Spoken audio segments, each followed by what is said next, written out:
it's become a very real conversation. It's having a massive impact on our industry, obviously. But there's a way more bigger, terrifying global aspect of what's happening there that's truly terrifying. And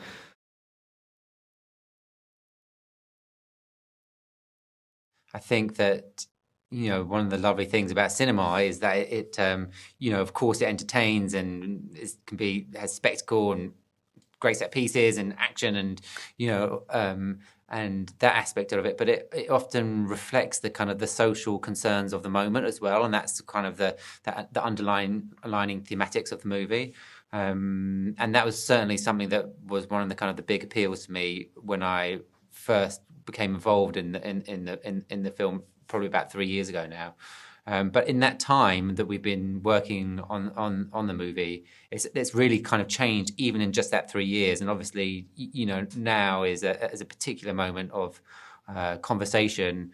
I guess probably stimulated in part by ChatGPT being released, and suddenly there's a whole new angle to it. So yeah, it's fascinating to see how much that's evolved even just in the time that we've been making this film. But the mad thing was that wasn't a conversation when even we were filming it, a year and a half ago. Of course there were people having conversations about it, and it was, on your radar, but it was very faint on the radar. In the last few months, that has become front page news. The AI and the fear of it, and ChatGPT, and it's become a very real conversation. It's having a massive impact on our industry, obviously. But there's a way more bigger, terrifying global aspect of what's happening there that's truly terrifying. And this has ended up being quite timely because we're dealing with something relatively similar in the movie.